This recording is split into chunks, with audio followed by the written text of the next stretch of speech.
ایک زازان نام کا نا گویا تھا، آواز بڑی سریلی تھی. شراب خانے میں جب محفلیں سجتی تھی تو معاذ اللہ وہ گانے گایا کرتا تھا، سریلی آواز تھی. حضرت عبداللہ ابن مسعود حضور کے صحابی، حضور نے فرمایا عبداللہ ابن مسعود اسی طرح قرآن پڑھتے ہیں جس طرح میرے اوپر نازل ہوا تھا. عبداللہ ابن مسعود نا چھوٹا قد، پتلی پتلی ٹانگیں تھی حضرت عبداللہ ابن مسعود کی. ایک دل درخت پہ چڑھے ہوئے تھے تو کچھ لوگوں نے نا، بچے کرتے ہیں نا مذاق، معاذ اللہ کچھ نے کہا کتنی پتلی ٹانگیں. اللہ کے محبوب علیہ السلام نے فرمایا قیامت کے دن عبداللہ ابن مسعود کی ٹانگوں کا وزن احد پہاڑ سے بھی زیادہ ہوگا. زبردست صحابی ہے. اور حضور نے فرمایا میں نے جس کو گورنر بنایا، کسی جگہ امیر بنایا، مشورہ کر کے بنایا، اگر میں کسی کو بغیر مشورے کے امیر بناتا تو عبداللہ ابن مسعود کو بناتا. حضرت عبداللہ ابن مسعود گزر رہے تھے تو وہ جو زازان نام کا گویا تھا وہ گانے گا رہا تھا. سریلی آواز کانوں میں آئی، کھڑے ہو کے کہنے لگے کون ہے؟ کہ جناب زازان نام کا گویا ہے. مصطفیٰ کریم کے شانوں والے غلام کی زبان سے لفظ نکلے، کتنی سونی آواز ہے، کاش یہ قرآن پاک کی تلاوت کرتا. اللہ اکبر، کاش کوئی ایسا ہو تو صحیح جو ہمیں کہے کہ کاش یار تو قرآن پڑھتا، کتنی سونی آواز ہے، کاش تو نعت پڑھتا. کوئی کہے تو صحیح، کوئی کہتا ہی نہیں. کوئی کہتا ہی نہیں کتنا سونا چہرہ ہے، کاش اس پہ داڑھی ہوتی. کوئی کہتا ہی نہیں میری ملت کے جوانوں.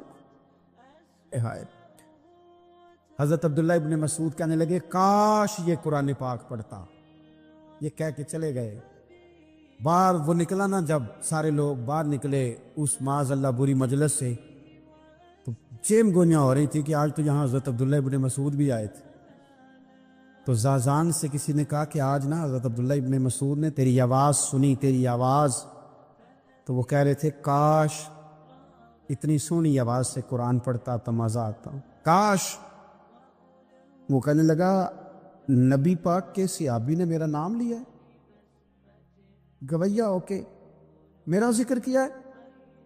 حضرت عبداللہ ابن مسعود نے میرا نام لے کے کہا کہ کاش میں قرآن پڑھتا. وہ میرے لیے کہا مصطفیٰ کے صحابی نے، حضور سے قرآن سیکھنے والے کی خواہش ہے کہ میں قرآن پڑھوں.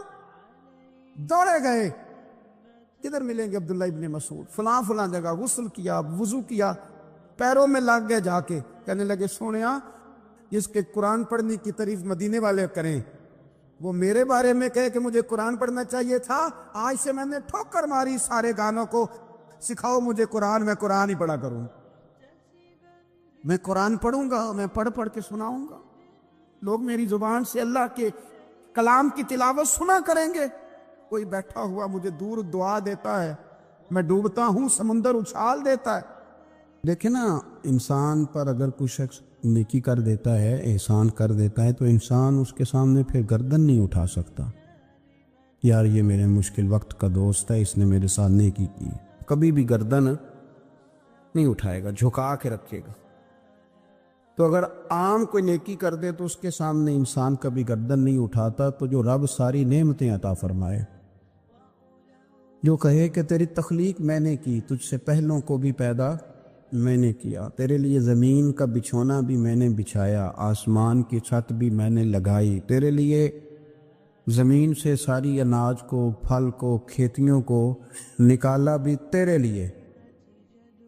اب تو اس طرح کر کہ تو میری عبادت کر، تو میری بارگاہ میں جھک جا. بہت سارے نشے لوگوں کو لگے ہوئے ہوتے ہیں. ہر آدمی کوئی نہ کوئی نشہ کرتا ہے، کوئی دولت کا کرتا ہے، کوئی شہرت کا کرتا ہے، کوئی اپنی تعریف کا نشہ کرتا ہے. دو چار لوگوں سے تعریف سن کے مطمئن ہو جاتا ہے. ناراض تو نہیں ہو گیا اس جملے سے؟ آپ کرتے ہیں لوگ دولت کا نشہ بھی. یہ جب نقصان ہوتا ہے تو بندے بیمار نہیں ہو جاتے؟ پیسے ڈوب جاتے ہیں تو لوگ بیمار نہیں ہو جاتے؟ تو اس کا مطلب یہ ہوتا ہے کہ نشہ ٹوٹ گیا ہے. اب بہک ہوئے ہیں نا تھوڑے سے تو کانپتے ہیں، تڑپتے ہیں، پریشان. نشہ ہی اسی طرح ہی کرتا ہے نا، نہیں ملتا تو پریشان ہوتا ہے. یہ سارے نشے ہیں. مختلف قسم کا نشہ. ہم مانتے نہیں اس بات کو، تسلیم نہیں کرتے، کیونکہ تسلیم کرنا بڑا مشکل کام ہے. اس کے لیے تو بڑی ساری چیزیں جو ہے وہ دبوچ کے اور بڑی سارے رستے پھلانگ کے آنا پڑتا ہے، تو بڑا مشکل ہے ماننا، ورنہ کرتے ہیں ہم. ہمارا مزاج ہے. یہ گھومنے پھرنے کا، دنیا دیکھنے کا بھی ایک نشہ ہے. یہ بہت ساری باتیں کرنے کا بھی ایک نشہ ہے. گپ شپ کا بھی ایک نشہ ہے. دو چار لوگوں کی جب تک پگڑیاں نہ کھول لیں، بعض لوگوں کو نیند نہیں آتی. یہ غیبت کا، چغلی کا، بددیانتی کا، یہ بھی ایک نشہ ہے. اس پر ملا رومی رحمۃ اللہ نے بڑا کلام لکھا ہے. وہ کہتے ہیں مانگ کے کھانے کا بھی نشہ ہے، مانگ کے کھانے کا بھی نشہ ہے. وہ کہتے ہیں کہ ایک بھیک مانگنے والی خاتون تھی، تو بادشاہ کے پاس بھیک مانگنے آئی، تو بادشاہ کو پسند آ گئی، اس نے شادی کر لی. اب اس کو عادت تھی بھیک مانگ کے کھانے کی، تو وہ کنیزوں سے کہا کرتی تھی کہ فٹافٹ نہ روٹی لے کے آیا کرو، میں 2-3 دفعہ مانگوں تو پھر لایا کرو. کیونکہ ایک نشہ ہے نا، تو میں مانگوں 2-4 دفعہ تو پھر. تو انسان بہت سارے نشے کرتا ہے، یہ مانتا نہیں. یہ موبائل، یہ فیس بک، یہ سارے نشے ہی ہیں. اپنی فوٹو لگا لینا، سارا دن اسی کو دیکھتے رہنا. اور بڑے بڑے سیانے بندے جو وزادار ہیں، بڑے وزادار لوگ ہیں، لیکن وہ بھی سنجیدگی کے قائل نہیں، اس طرح کے نشوں کا شکار ہیں. یہ سارے نشے ہیں جو ہم نے پال لیے. ہمارے صوفیاء، ہمارے بزرگ فرماتے ہیں کہ تم اس طرح کرو، اگر سارے نشوں سے بچنا چاہتے ہو تو سجدے کا نشہ شروع کرو، سجدے کا نشہ شروع کرو. یہ نا اقبال کہتے ہیں وہ عطار ہو، رومی ہو، رازی. آپ بات کو سمجھیں، عطار ہو، رومی ہو، رازی ہو، غزالی ہو، کچھ ہاتھ نہیں آتا بے آہ سحر گاہی. کہتے بہت بڑا صوفی ہو جیسے فرید الدین عطار تھے، بہت بڑا تصوف کا امام ہو جیسے امام غزالی تھے، بہت بڑا تفسیر کا استاد ہو جیسے امام رازی ہو. عطار ہو، رومی ہو، رازی ہو، غزالی ہو، پر کچھ ہاتھ نہیں آتا بے آہ سحر گاہی. اگر سویرے اٹھ کے روتا نہیں نا اللہ کی بارگاہ میں، اگر تہجد نہیں نہ پڑھتا، تو کچھ ہاتھ نہیں آتا بے آہ سحر گاہی. پھر اس کو کوئی چیز نصیب. میری بات کی سمجھ آ رہی ہے آپ حضرات؟ جب تک آپ سویرے نہیں اٹھتے، آپ اللہ اللہ نہیں کرتے، آپ کو نوافل کا چسکا نہیں، عبادت کا مزہ نہیں. فرمایا میری عبادت کرو، یہ شوق پیدا کرو، میں نے تمہیں پیدا کیا ہے. ہم لوگوں کے نشے، مختلف نشے، بڑا عجیب رنگ ہے. محفل کی صدارت کرنے والے بڑے پیر صاحب، بڑے القابات و خو، بیچ میں سے بندہ تلاش کرنے سے بھی نہیں ملتا، اتنے بڑے لقب ہے اس کے. لیکن وہ ساج سنور کے 2.5 گھنٹے بیٹھا رہا محفل میں، اور نماز کا وقت آیا تو اس نے مختصر سی پڑھی، وہ نکل گیا. میں ہلکے سے سجدے کیے. او اتنا بڑا عشق رسول، نعت خواں، او ہو کیا بات ہے. اور عشق رسول کا بہت بڑا پیغام پر، بہت بڑا مبلغ. وہ بیچارہ سمجھ ہی نہیں سکا کہ اللہ کے رسول نے فرمایا تو نماز پڑھ، میری آنکھیں ٹھنڈی ہو جائیں گی. تو یہ نشے کے عادی تو ہیں، پر حقیقت کے قائل نہیں. یہ بس ٹھیک ہے، خوابوں کی دنیا میں لوگ زندہ ہیں، پر جن کو یہ جو نشہ تھا نا عبادت کا، یہ میرے رسول پاک کی چاہت ہے، یہ میرے نبی کریم علیہ السلام کی. آپ دیکھیں نا، حضور مہینوں جا کے غار حرا میں بیٹھتے. کیا وہاں تبلیغ کرتے تھے؟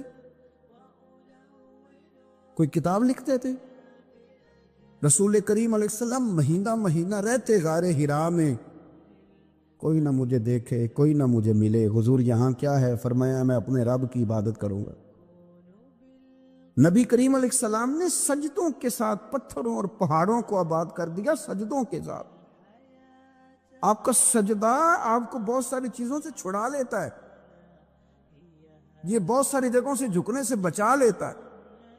صوفیاء، اولیاء یہ کیا کرتے تھے؟ یہ سجدے کا ذوق ہی تو پیدا کرتے تھے. سجدے کا ذوق. شاہ عبدالعزیز دباغ رحمۃ اللہ تعالی علیہ اپنے مریدوں سے فرمایا کرتے تھے کہ اگر تم پکے نمازی بن جاؤ نا، تہجد گزار ہو جاؤ، تو میرے پاس آنا جانا چھوڑ دینا.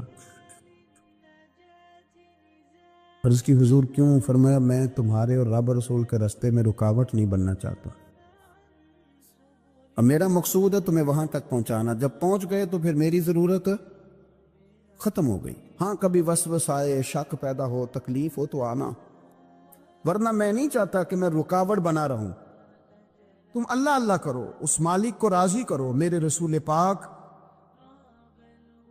علیہ وسلم نے فرمایا بندہ اللہ کے سب سے قریب اس وقت ہوتا ہے جب وہ سجدے کی حالت میں ہوتا ہے۔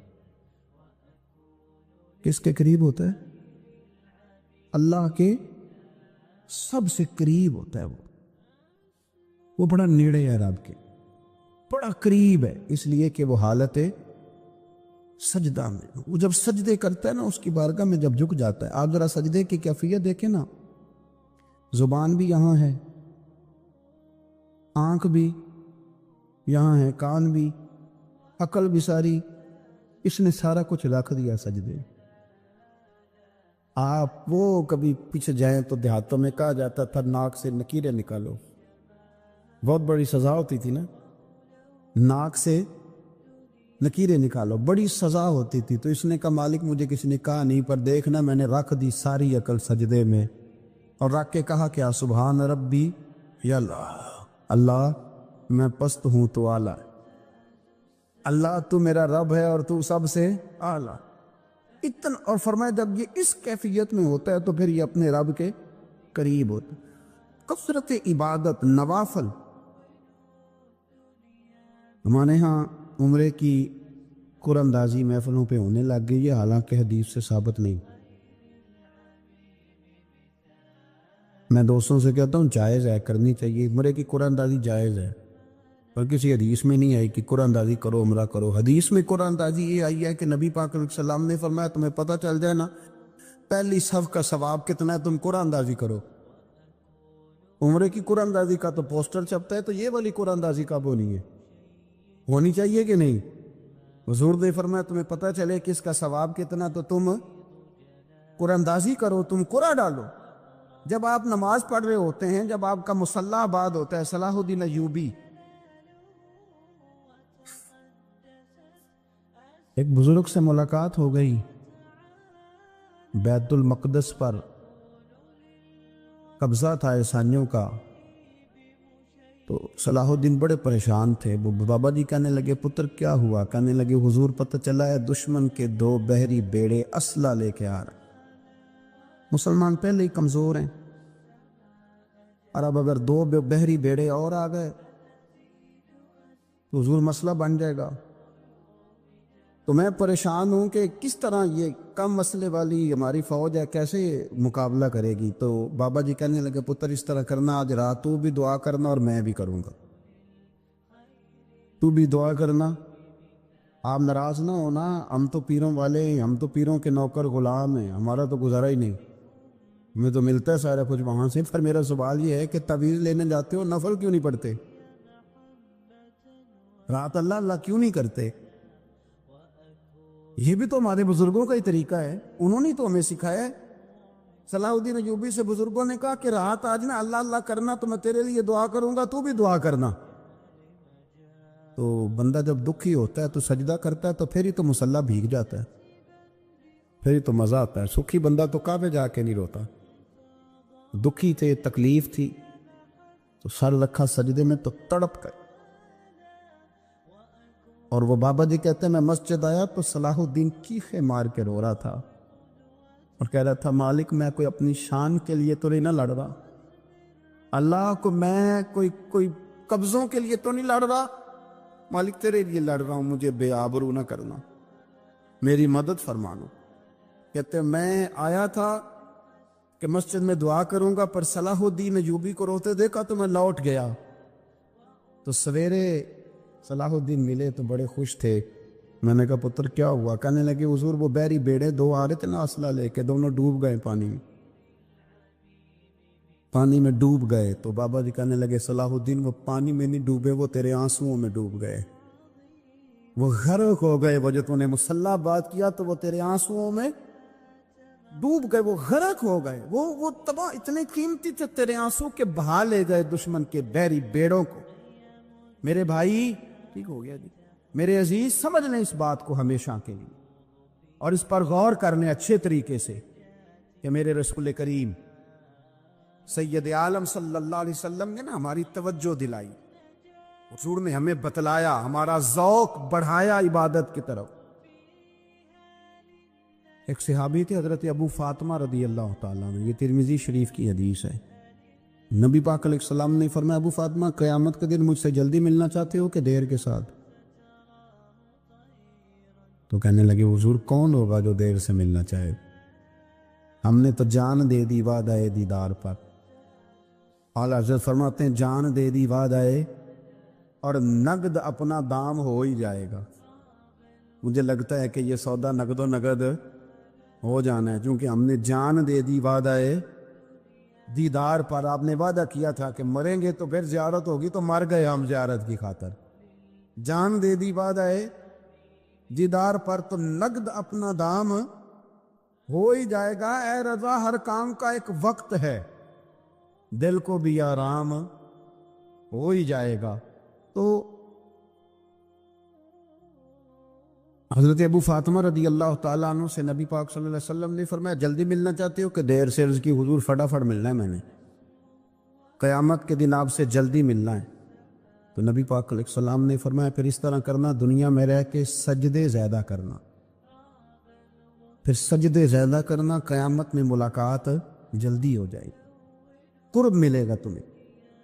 اپنے بچوں کے اندر لیکن ہم شوق پیدا کرتے ہیں، ہمیں صحیح لفظ نہیں بولنے آتے پر ہم بچوں میں شوق پیدا کرتے ہیں کہ پتر ڈاکٹر بن جائے گا تو بڑا نفع کرے گا، تو لوگوں کی خدمت کرے گا، ملک و ملت کی خدمت کرے گا، تیرے ابا کا نام روشن ہوگا، تیرے دادا کی تعریفیں ہوگی۔ ہم یہ ذوق پیدا کرتے ہیں، ہم اپنے نوجوانوں کے اندر یہ فکر پیدا کرتے ہیں، انہیں ہم سمجھاتے ہیں کہ میاں جب تم پڑھو گے، محنت کرو گے تو فلاں آدمی کی طرح تمہارا نام ہوگا۔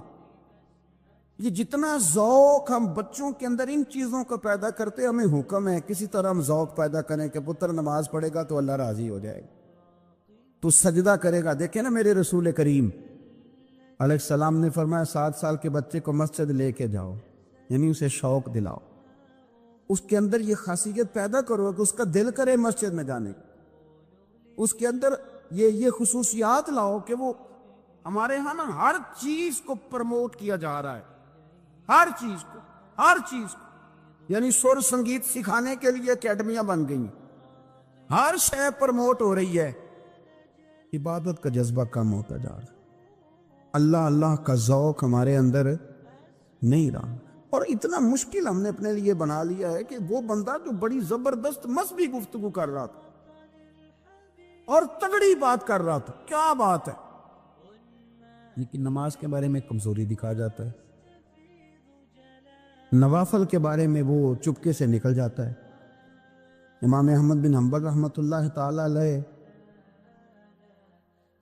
مسند امام احمد بن حنبل 14 جلدوں میں ہے مارکیٹ میں، اور مجھے تو خیر پسندی بڑی ہے، میں نے کئی دفعہ پڑھی ہے، اور کیا بات ہے امام احمد بن حنبل کی، کیسے تگڑے قسم کے محدث تھے، اور اللہ نے کتنا انہیں اعزاز عطا فرمایا ہوا تھا۔ یہ کوڑے بھی کھاتے تھے دین کی خاطر، سارا کرتا لہو سے باہر بھی جایا کرتا تھا، بڑا اعزاز والا شخص تھے، بڑے اعزاز والے، حدیثیں جمع کرنا، حدیثیں لکھنا، حدیث پڑھانا، سارا دن رہتے تھے۔ کہہ سکتے تھے کہ میں کر تو رہا ہوں کام، اور حدیث بھی موجود ہے کہ عالم عابد سے افضل ہوتا ہے، پر اس کے باوجود امام احمد بن حنبل رحمۃ اللہ علیہ 300 نفل فرض نمازوں کے علاوہ پڑھا کرتے، 300 نوافل روز پڑھا کرتے تھے۔ ان کے بیٹے نے کہا ابا جی مکان خریدنا ہے تو وہ جگہ کہاں کر کے لوں، بہت ساری آبادیاں، تو فرمایا پتر وہاں لینا جہاں مسجد قریب ہو۔ میرے رسول کریم سید عالم صلی اللہ علیہ وسلم اتنا پسند کرتے مسجد کو، اتنا پسند کرتے نماز کو، کہ رسول کریم صلی اللہ علیہ وسلم تہجد کی نماز بھی پڑھتے، پھر حضور فجر کی نماز بھی پڑھتے، نبی پاک وتر کو الگ کر کے پڑھتے، عشاء کے ساتھ نہیں پڑھتے۔ یہ تو ہم اس لیے اجازت دی ہمارے بزرگوں نے کہ بعد میں اٹھے گا کون علیحدہ وتر پڑھنے کے لیے، عشاء کے ساتھ پڑھ لیں، وطر پڑھتے، تہجد پڑھتے، فجر پڑھتے، اشراق پڑھتے، چاشت پڑھتے، پھر مغرب کی نماز کے بعد 6 رکعت اوابین پڑھتے، پھر رات کو صلاۃ اللیل پڑھتے۔ سیدہ عائشہ صدیقہ کہتی ہیں زمانہ سو جاتا اور میرے رسول مصلی بچھا کے کھڑے ہو جاتے۔ او یار، کھیتی باڑی کر کے نہیں، محنت مزدوری کر کے نہیں، جناب عائشہ کہتی ہیں میں یہ بھی دیکھتی کہ حضور ایک آیت شروع کرتے تو ساری رات اسی کو پڑھتے، اور میری نظر جاتی تو قدم مبارک پہ ورم آ جاتا۔ یار نماز پڑھ پڑھ کے، اتنی مشقت کر کے، اتنی جد و جہد کر کے ورم آ گیا، یا رسول اللہ اتنی محنت کیوں کرتے ہو؟ فرمایا افلا اکون عبدا شکورا، کیا میں اپنے رب کا شکر گزار بندہ نہ بنوں؟ صحابہ کا ذوق عبادتوں کا، ریاضتوں کا، تلاوتوں کا، طبیعت ہے ان کی۔ مستدرک کے اندر حدیث ہے، رسول کریم صلی اللہ تعالی علیہ وآلہ وسلم کی پیاری زوجہ حضرت عائشہ صدیقہ رضی اللہ تعالی عنہ فرماتی ہیں نبی پاک کی بارگاہ میں عرض کیا گیا یا رسول اللہ صلی اللہ تعالی علیہ وسلم ذرا ارشاد فرمائیے گا عورت پر سب سے زیادہ حق کس کا ہے؟ حضور ذرا بتلائیے گا عورت پر سب سے زیادہ حق کس کا ہے؟ تو یہ کسی مفتی کا قول نہیں، یہ کسی دانشور کی رائے نہیں، یہ اس محبوب کا قول ہے جنہیں اللہ تبارک و تعالی نے دنیا میں راحت اور آرام دینے کے لیے مبعوث فرمایا ہے۔ یا رسول اللہ صلی اللہ علیہ وسلم عورت پر سب سے زیادہ حق کس کا ہے؟ تو حضور نے فرمایا اس کے خامن کا۔ اسی مجلس میں، اسی محفل میں وہ شخص اٹھ کے نہیں گیا، وہی شخص حضور سے سوال کرنے لگا حضور تو مرد پر حق کس کا زیادہ ہے؟ عورت پر تو میں نے پوچھ لیا، نیا شخص نہیں آیا، نیا آدمی نہیں آیا۔ اسی نے اسی مقام پر اسی جگہ کھڑے ہو کے سوال کیا کہ یا رسول اللہ صلی اللہ علیہ وسلم اب یہ بھی ارشاد فرما دیجئے کہ مرد پر سب سے زیادہ حق کس کا ہے؟ نبی پاک نے فرمایا اس کی ماں کا۔ عورت پر سب سے زیادہ حق کس کا ہے؟ اس کے شوہر کا۔ اور مرد پر سب سے زیادہ حق کس کا ہے؟ اس کی ماں کا۔ یہ حقوق، یہ تعین ہے جو نبی پاک صلی اللہ علیہ وسلم نے کر کے دیا۔ یہ حقوق کی وہ والی وضاحت ہے، اور یہ ہر آدمی کا وہ والا مقام ہے جو میرے محبوب علیہ الصلوۃ والسلام نے اپنی امت کو خود بتایا ہے کہ یہ اس کی جگہ ہے اور یہ اس کی جگہ ہے۔ اب یہاں ایک بات اور قابل غور ہے، مرد کے عورت پر بھی حقوق ہیں، عورت کے مرد پر حقوق ہے۔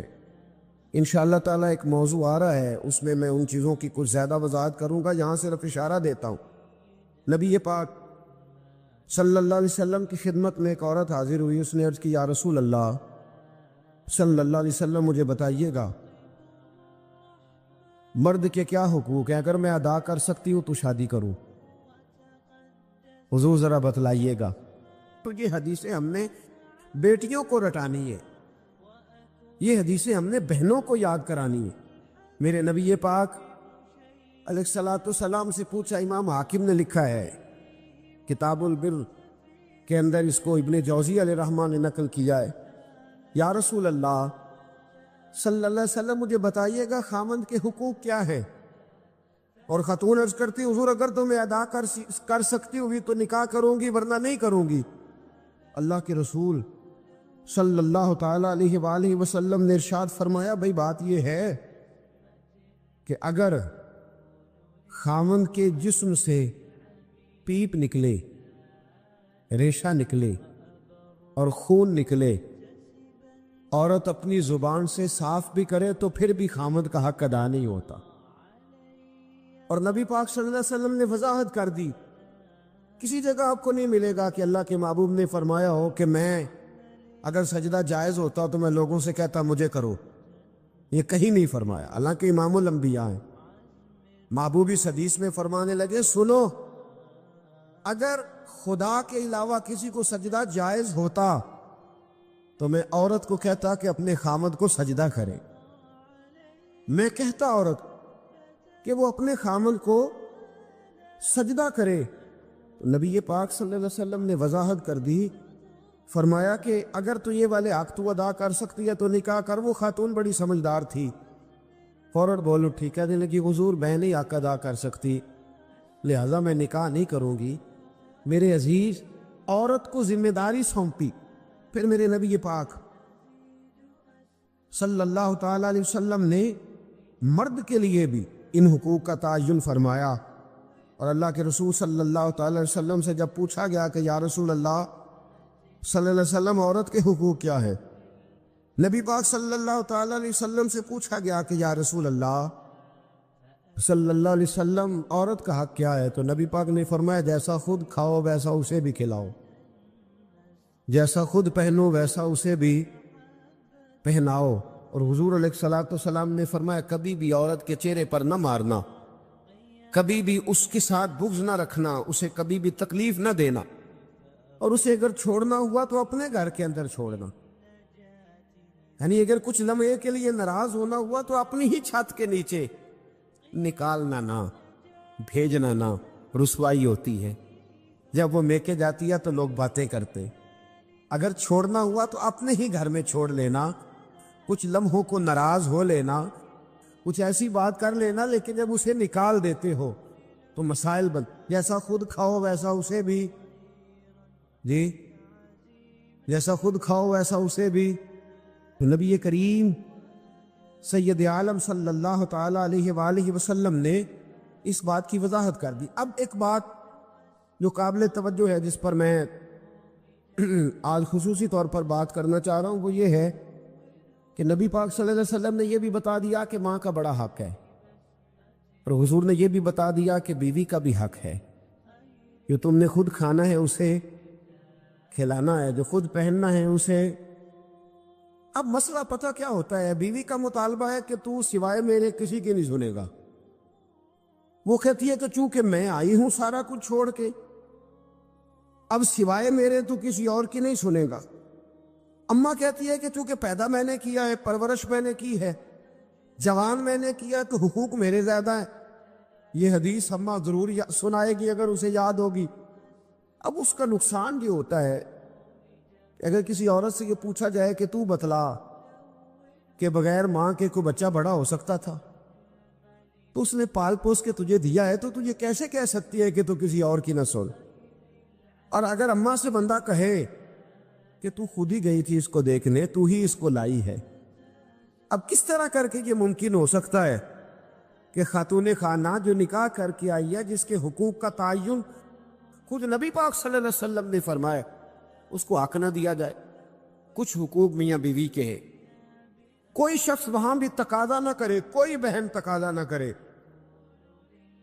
کہ میرا بھائی کسی بھی طور پر بیوی کی کوئی بات نہ مانے اور صرف وہ میری طرف ہی توجہ رکھے، کوئی ماں یہ تقاضا نہ کرے، اس لیے کہ اس کے حقوق بھی اللہ اور اس کے رسول نے بیان فرمائے۔ اور کوئی بیوی کسی جگہ یہ تقاضا قطعاً نہ کرے، کسی مقام پر یہ تقاضا نہ کرے کہ وہ کہے کہ تو بہن کی طرف نہیں دیکھے گا، تو اماں کی بات نہیں سنے گا۔ اس سے آگے بڑھ کر ایک اور بات ہے، اس پر بھی ضرور غور فرمائیے گا۔ اگر شوہر چاہتا ہے کہ میری بیوی میرے ماں باپ کی عزت کرے، ان کا اکرام کرے، اچھے لفظوں میں ان کو یاد کرے، تو بیوی کے ماں باپ بھی ماں باپ ہی ہوتے، اس کے بہن بھائی بھی بہن بھائی ہوتے۔ اگر تو ان کا نام اچھے لفظوں کے ساتھ پکارے گا، ہمارے معاشرے میں کچھ چیزیں شرم کا باعث ہے، کہتے مجھے شرم آتی ہے جملہ کہتے، لوگ چھیڑتے، بچے باتیں کرتے۔ میرے رسول پاک صلی اللہ علیہ وسلم نے فرمایا تیرے 3 باپ ہیں۔ یا رسول اللہ کون سے؟ فرمایا ایک وہ اس نے تجھے جنم دیا، پیدا کیا، جس کی صلب سے تو ہے، اور دوسرا وہ جو تیرا استاد ہے، جو تجھے خیر کی تعلیم دیتا ہے، جس کی وجہ سے تو راہ راست پہ ہے، راہ حق پہ ہے، اور تیسرا فرمایا وہ تیرا باپ ہے جس نے اپنی بیٹی دے کے تجھے بیٹا بنایا ہے، تو اس کے حقوق کا تمہیں خیال کرنا۔ یہ کس طرح کی بات ہوئی کہ تو بیوی سے یہ تو تقاضا کرے کہ میں نے آج آ کے دیکھا ہے کہ میری اماں بیٹھی، تم نے روٹی نہیں پوچھی، اور جب اس کی اماں آئے تو پھر تیرے طور طریقے بدل جائیں، تیرا سٹائل ہی بدل جائے، تو ان کا نام لے تو تیرے لبوں پر طنزیہ ہنسی ہو، یا تیرے جملوں کے اندر سخت پن ہو. ایسا نہیں ہونا چاہیے. انسان کو ہر رشتے کو اس کی جگہ پہ رکھنا چاہیے, ہر رشتے کو اس کا مقام دینا چاہیے, ہر رشتے کو اس کا وقار دینا چاہیے. نبی پاک صلی اللہ علیہ وسلم تشریف فرماتی حضرت عائشہ صدیقہ کہ ایک بوڑھی عورت آ گئی. اس عورت نے جب آ کر کے دروازے پہ دستک دی اور جب وہ بولی نا, اس نے گفتگو کی, اس کے جملے محبوب کے سماعت اقدس سے ٹکرائے. کہتے اللہ کے محبوب جلدی سے اٹھ کے بیٹھ گئے. حضور نے اس بوڑھی کا استقبال کیا اور حضور نے اسے بٹھایا. فرماتی ہر آنے والے مہمان کو حضور بڑی عزت دیتے تھے, بڑا نوازتے تھے, ہر آنے والے مہمان پہ بڑا کرم فرمایا کرتے تھے, لیکن اس خاتون کو زیادہ اعزاز دیا. اللہ کے محبوب علیہ السلام نے اس کے لیے کھانا منگوایا, کھجوریں دیں, شہد کے ساتھ تواضع فرمائی. فرماتے وہ بی بی باتیں کرتی تو میں دلچسپی دیکھتا. کچھ مہمان ایسے ہوتے ہیں نا جو آئیں تو بندہ کہتا ہے اللہ کرے اب چلے جائیں نا کسی طریقے سے, اور کچھ ایسے ہوتے ہیں جن کو بندہ کہتا ہے اتنی بھی جلدی کیا ہے, ذرا ٹھہر جائیے, تھوڑا رک جائیے. دل کرتا ہے کہ وہ ذرا بیٹھے, ان سے کچھ اور بات ہو, کچھ بات اور آگے بڑھے. کس میں ہوتی ہے مہمانوں؟ محبوب پاک صلی اللہ علیہ وسلم نے بہت ہی زیادہ اہمیت دی. حضور محبوب کریم علیہ السلام جب وہ باتیں کرتی تو حضور دلچسپی سے سنتے, ان کے سوالات کے جواب بڑی گہرائی اور گہرائی سے دیتے. حضرت عائشہ صدیقہ فرماتی ہیں دیر کے بعد وہ بوڑھی اٹھی, کہا حضور اب میں چلتی ہوں. نبی پاک نے تحائف تیار کیے. ایک صحابی کو کہا ان کے ساتھ جاؤ اور تحفے انہیں دے دو. کہتے ہیں جب وہ بوڑھی چلی گئی تو میرے دل میں خیال آیا حضور اب مسجد جائیں گے, جب رات کو واپس آئیں گے نا پھر میں محبوب سے پوچھوں گی یہ خاتون کون ہے. لیکن حضرت عائشہ کہتی حضور تو گئے نہیں, لیٹ گئے. اور بڑی خوشگوار کیفیت میں نے دیکھی, حضور کی مقدس آنکھیں کھلی اور محبوب کے چہرے پر عجیب سی رعنائیاں. جناب عائشہ صدیقہ کہتی ہے میں آگے بڑھی اور میں نے قدموں پہ ہاتھ رکھ کے رسول اللہ صلی اللہ علیہ وسلم مہمان تو روز آتے, حضور یہ کاشانہ نور ہے, یہاں روشنی لینے والے تو روز آتے, یہ کون سی بوڑھی تھی کہ آئی ہے تو آپ نے اتنا استقبال کیا ہے, اس انداز میں وقت دیا ہے. اور یا رسول اللہ صلی اللہ علیہ وسلم پھر میں آپ کی کیفیات دیکھ, کون تھی؟ کہتے حضور اٹھ کے بیٹھے اور میں نے حضور کی آنکھوں میں آنسو چمکتے دیکھے. محبوب فرمانے لگے عائشہ یہ میری پہلی زوجہ سیدہ خدیجہ الکبریٰ کی سہیلی تھی.